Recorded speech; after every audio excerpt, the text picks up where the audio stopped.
Welcome back to Everyday Elevations, the podcast where we transform ordinary moments into extraordinary outcomes.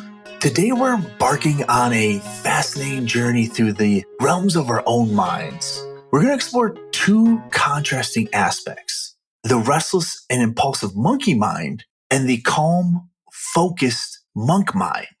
Drawing from Buddhist teachings, psychology, and neuroscience, we'll uncover how these two states of mind influence our daily lives and how we can transition from chaos to tranquility. Now that we set the stage for our exploration of the mind's realm, let's begin by understanding the monkey mind. The concept of the monkey mind is often associated with Buddhist philosophy, where it's likened to a monkey swinging tirelessly from tree to tree.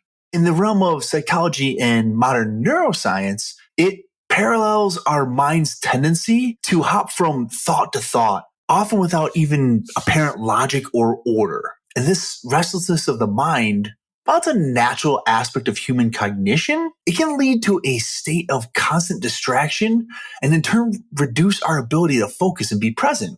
So having introduced the monkey mind, let's delve a little bit deeper into some characteristics. We'll explore how restlessness, emotional activity, or emotional reactivity, and impulsiveness define this state of mind and what neuroscience tells us about these traits.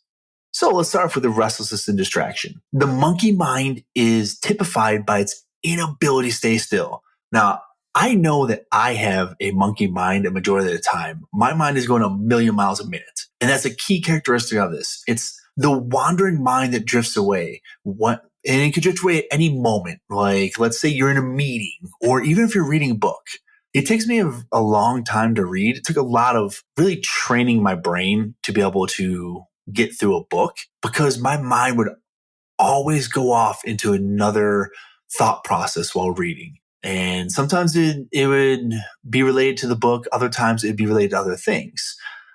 But it was always a problem for me in terms of retention, because my mind was always wandering. I was never really present to grasp the information. Now, scientifically speaking, these type of things can be attributed to what's called the neurotransmitter dopamine. And dopamine plays a role in your attention and focus.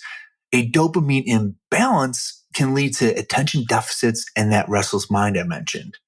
Another thing that is a characteristic of the monkey mind is emotional reactivity. The monkey mind reacts instantly and emotionally, often magnifying negative thoughts or worries. So if you ever catch yourself getting really, really upset over something, it could be something small, but you catch yourself instantly going like, oh, like super stressed or really sad or even really angry right off the bat. And it could be something minute again. But your brain goes to these worst case scenarios. Odds are that's the monkey mind reacting. And that's just something for you to recognize. Now, research in effective neuroscience suggests that emotional reactivity is linked to the amygdala, a part of the brain's limbic systems responsible for the emotional responses. Now, let's talk a little bit about the impulsiveness and decision making. We kind of touched on it briefly, but let's go a little bit more in depth. A hallmark of the monkey mind is making hasty, impulsive decisions without thorough thinking.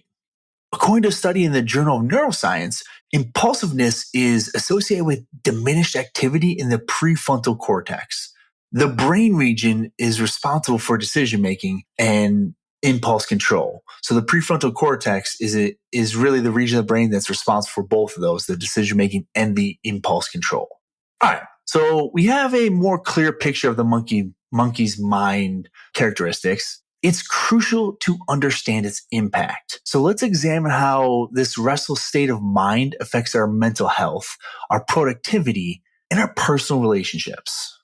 So the constant mental chatter and lack of focus can lead to a lot of stress and anxiety. A study in the Journal of Cognitive Neuroscience linked mind wandering to patterns of brain activity associated with poor mood. Difficulty in controlling the monkey mind can also contribute to disorders like ADHD, which is characterized by restlessness and inattentiveness. Another thing is that this has a rather large effect on productivity.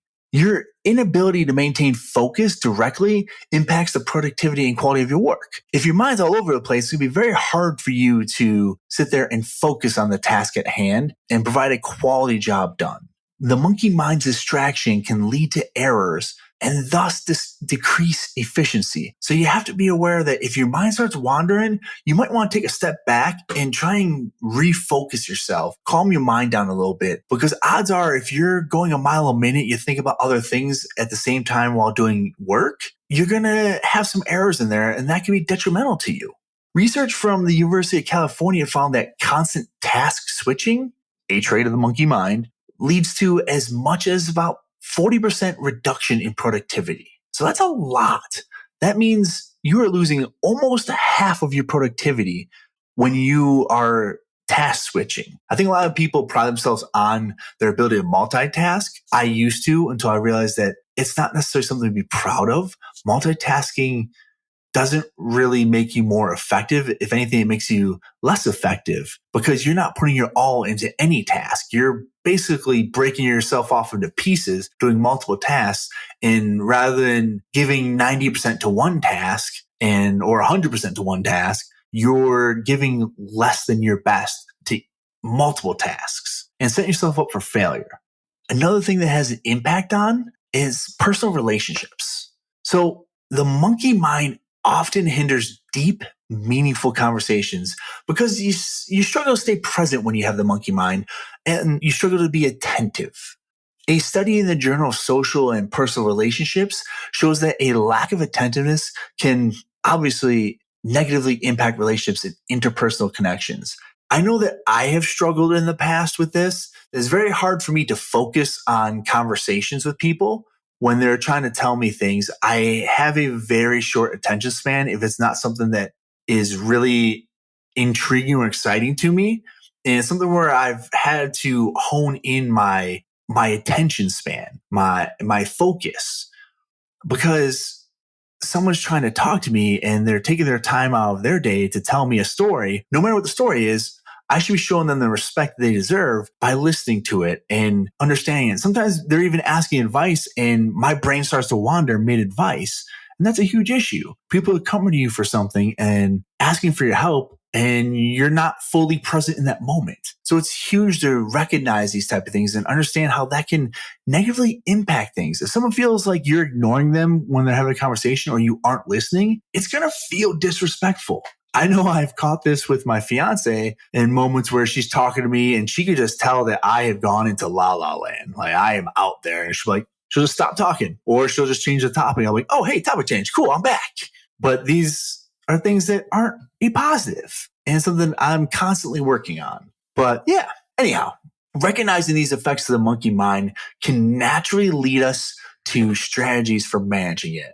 So what we're going to do now is we're going to explore some methods, including mindfulness and meditation, to tame this restless mind and help to enhance our mental focus and our ability to be more tranquil or more at peace. So let's first talk about mindfulness and meditation. Mindfulness practices and meditation are proven methods to tame the monkey mind. They help to reduce wandering thoughts and they help your brain to focus. What this does, it helps to reduce ADHD symptoms. Again, restlessness and impulsivity are two big ones.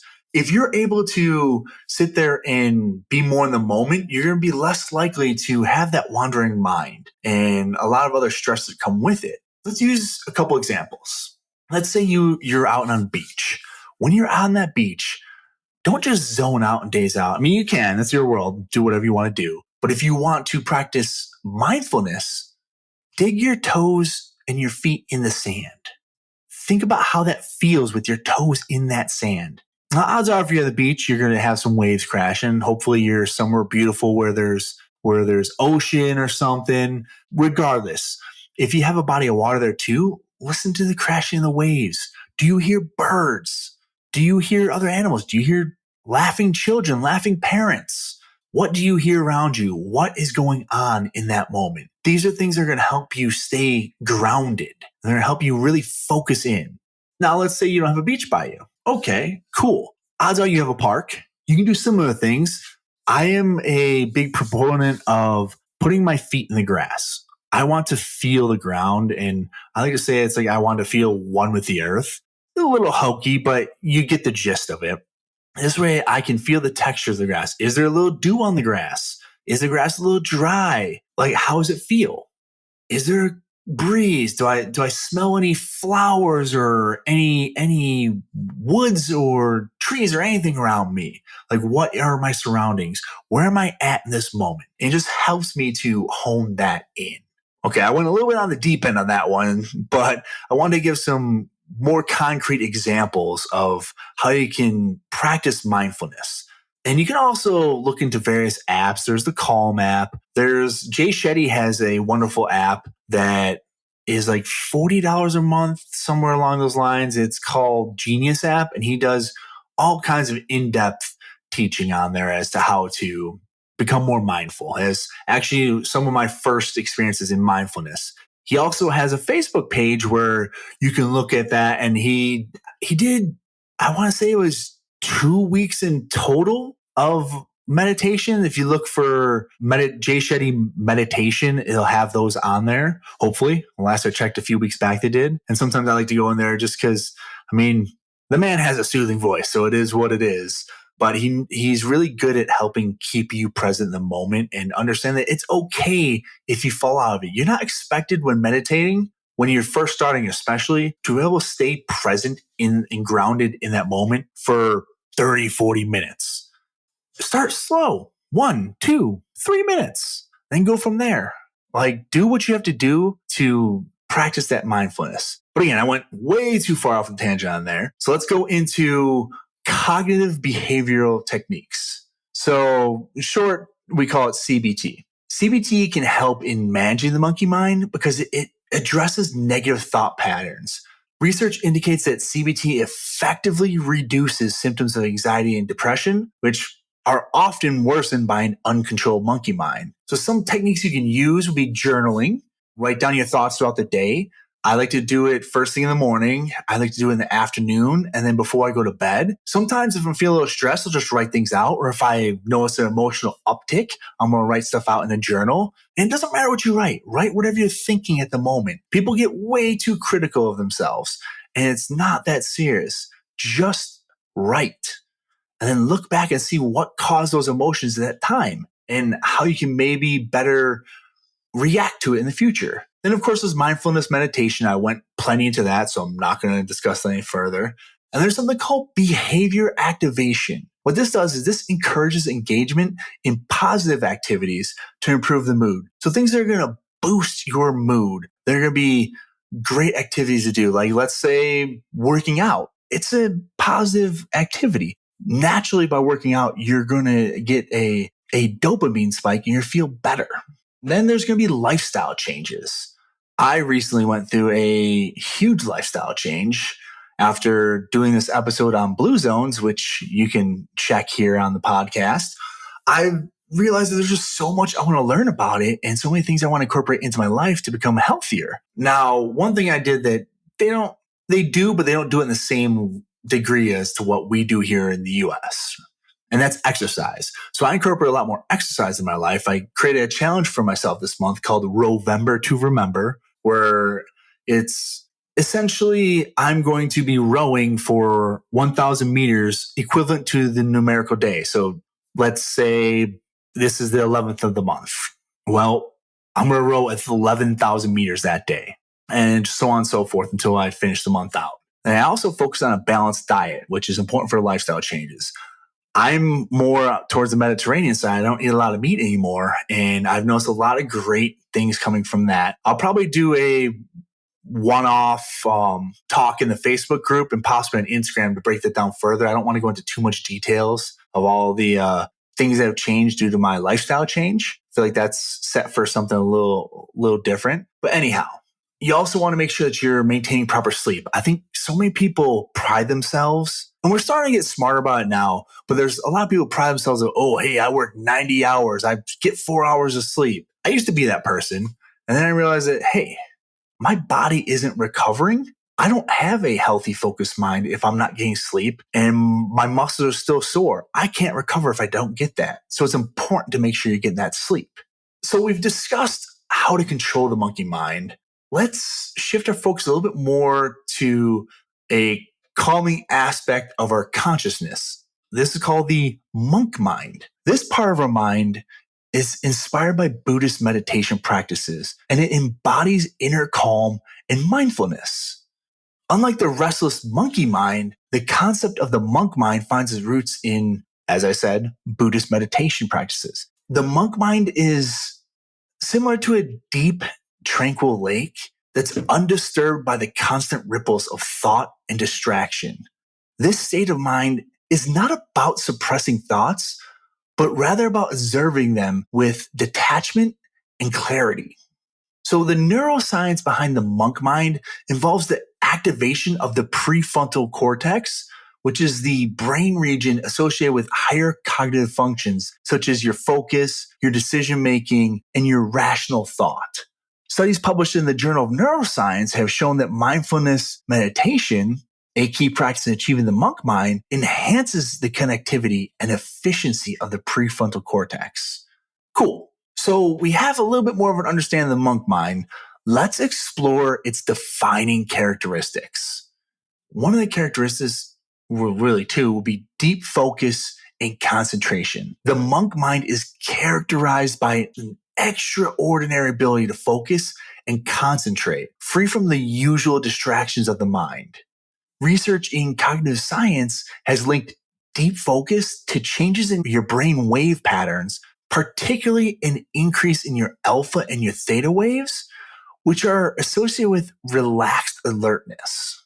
All right, so emotional equanimity is the next thing that is a characteristic of the monk mind. This state of mind is marked by emotional balance and equanimity, where one experiences emotions without being overwhelmed for them or overwhelmed by them. Remember, I mentioned sometimes people with monkey minds react really intensely to things and they react almost instantly to them. Someone with a monk mind doesn't do that. They think things through. They react in a calm manner. They're not going to let those emotions overtake their mind. Now, neuroimaging studies have shown that regular meditation, which of course fosters the monk mind, leads to a decrease in reactivity in the amygdala, which is the brain's emotional center. Mindfulness and awareness is the next thing we're going to talk about. The monk mind embodies a heightened sense of mindfulness. Staying fully present and aware of the current moment is critical. So mindfulness practices have been shown to increase gray matter density in the hippocampus, as per findings in the psychiatry research and neuroimaging, and this enhances your memory and your awareness. So knowing the characteristics of the monk mind leads us to consider its large impact on our lives. We're going to discuss how this state of mindfulness positively influences our mental health, our cognitive abilities, and our personal relationships. So let's first talk about the enhancement of mental health. The monk mind contributes significantly to mental well-being because it reduces symptoms of stress, anxiety, and depression. A meta-analysis in JAMA Internal Medicine found that mindfulness meditation programs had moderate evidence in reducing your anxiety, depression, and your pain. Now, it also improves your cognitive abilities.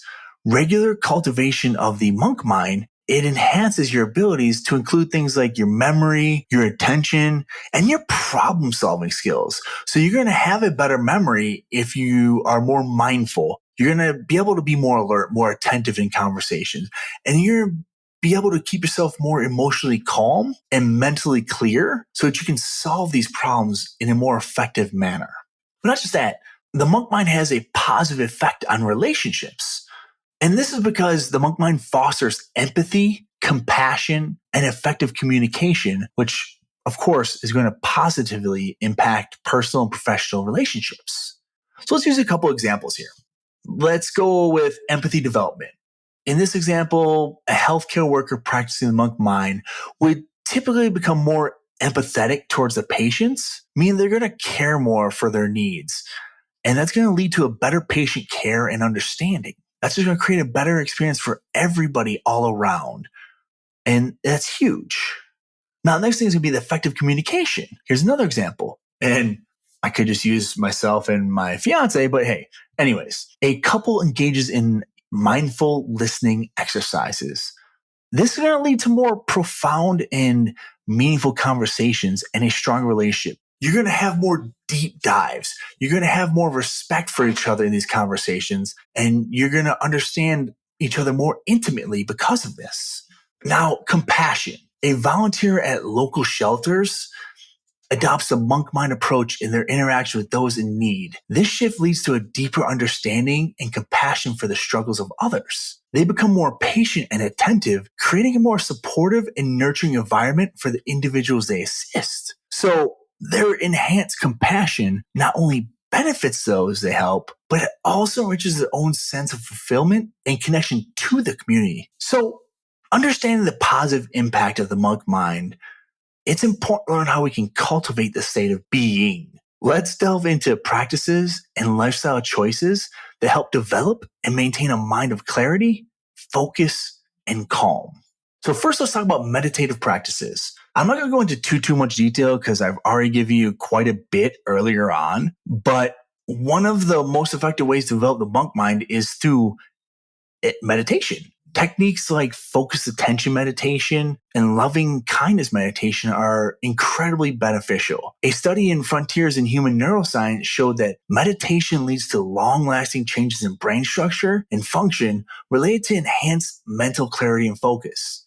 So what that means is that the more focused meditation you have and the longer you're able to meditate, the longer lasting changes that are going to be held in your brain. So you can essentially rewire your brain with more positive results.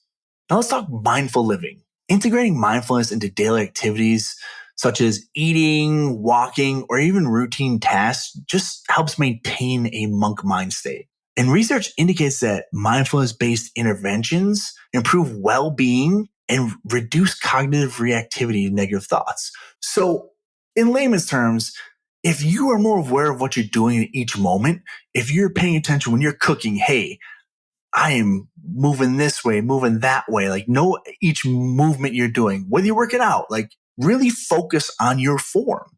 Be present. Know exactly what you're doing. If you're going out for a walk, pay attention to the little animals you see on the way. If you have a little scenic view, I live out in Colorado, so I love when I get a chance to see some wildlife. If I see some butterflies, it reminds me of my grandma, so it makes me very aware of where I'm at the moment. There's just little things that help keep me in that moment, keep me mindful. Find things that are going to help keep you in that moment. Now let's talk about intentional lifestyle choices. You want to adopt a lifestyle that supports mental clarity and calm. So for me, that looks like regular exercise. I get up at anywhere from 4 to 4:15 a.m. and I exercise. Then I make myself a smoothie shake. And then I'm making sure that I eat healthy throughout the day. So I have reduced a huge portion of my meat intake. I am predominantly vegetarian. It's not that I have anything against meat. I'm just trying to see how this Blue Zone's diet and meal plan will change the foundation of my body. I want to see some of the effects of it because there's clearly something going on there where people are living to 100 years old on a regular basis out in these blue zones. So I thought, hey, let's do that for a little bit. Another thing I do is I make sure that I go to bed early. If I'm going to get up at 4 a.m., I can't be going to bed at midnight. I will not be able to function the next day. So I'm usually in bed about 9:30. This way I can make sure I'm getting a good amount of sleep. Ideally, I prefer to have about 7 to 8 hours of sleep. If I can get at least 6.5, 7, I'm still doing pretty good on the day. There might be a little mental fog initially, but then I'll take some supplements to help clear that up, and I'm pretty good. Now, a study in Healthy Psychology Review found that lifestyle factors significantly impact your mental health. So emphasizing the importance of holistic well-being practices is huge. I can attest to this. I've been changing my lifestyle for the past 2 months, ever since starting this podcast, and I'm seeing a lot of great changes. I'm a lot more upbeat. I'm a lot more confident in myself. I have been losing a lot more weight. feeling better all around. I feel more accomplished, and I'm just more present. I appreciate things more. I have a lot more gratefulness. So I can attest that a lifestyle change can really help you out. So there we have it.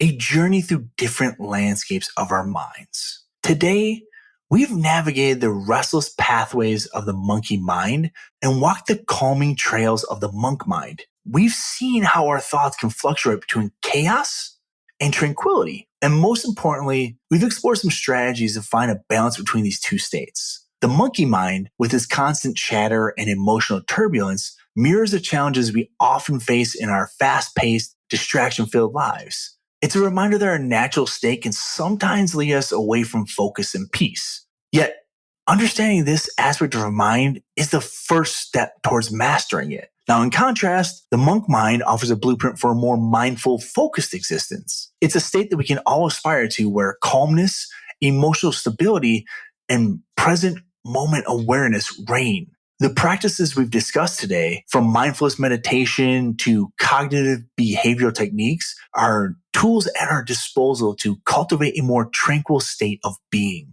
As we wrap up this episode, I encourage you to reflect on your own experiences with the monkey mind and the monk mind. Think about the moments when restlessness took over and consider how the techniques we shared can help in those times. Equally, remember the times of focus and peace, and know that these are not just fleeting moments, but states you can cultivate and grow. Now, if you found value in our discussion today, please share this episode with someone who might also benefit. And don't forget to follow us on Instagram and join our Facebook group, Rise and Thrive with Everyday Elevations, where we'll provide more insights into personal growth and mindfulness, as well as some behind the scenes and some intimate workshops. Thank you so much for tuning in today. If you enjoyed this episode, please share it with a friend, leave us a review, and don't forget to follow us on social media for the latest updates and behind the scenes content.